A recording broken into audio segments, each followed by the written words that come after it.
بسم الله الرحمن الرحیم. درنو هیوادوالو السلام علیکم. پر کابل پوهنتون د نننۍ توریستي برید په اړه زما تسلیت ومنئ.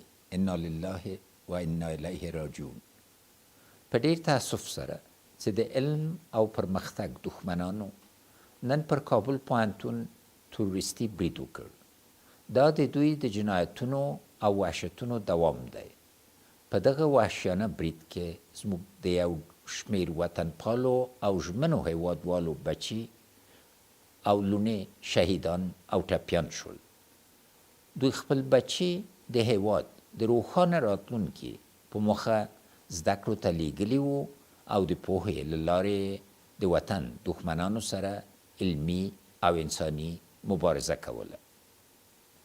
از بارگاه خداوند متعال برای شهدای معصوم این راه مقدس و برحق جنت برین و برای خانواده های داغ دیده و به غم نشسته صبر جمیل استعداد دارم.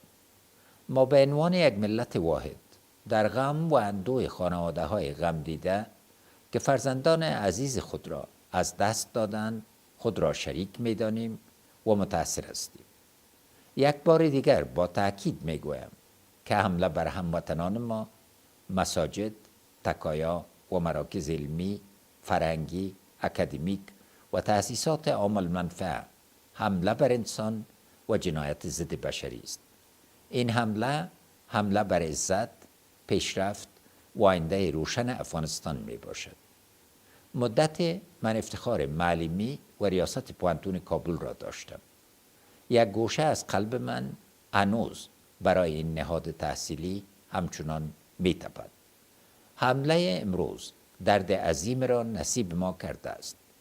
د طالبانو په ګډون نورو ټولو تروریستي ډلو ته په وضاحت وایو چې دغه ډول وحشتونو او بریدونو په کولو د دې عظیم ولس لوړې ارادې نشي کمزوري کولی. زموږ د ویاړلو امنیتي او دفاعي ځواکونو د سرښندنو او مبارزې قدرداني کوم. زه دښمن د هر ډول برید د دفع کولو او د خلکو د خوندیتوب په برخه کې د دوی پر ظرفیت او شجاعت بشپړ باور لرم، ځکه دوی نن عملا خپل وړتیا او زړورتیا وښودله او سلګونه محصلین او استادان د دښمن له وحشت څخه وژغورل. دشمنان افغانستان و حامیان آنان باید به گونه واضح بدانند که مردم قهرمان ما هیچگاه در برابر ظلم و وحشت هیچ ظالم و جابر سرخم نکردند، بلکه مانند نیروهای دلیر امنیتی و دفاعی ما با شجاعت و دلیری مبارزه کردند.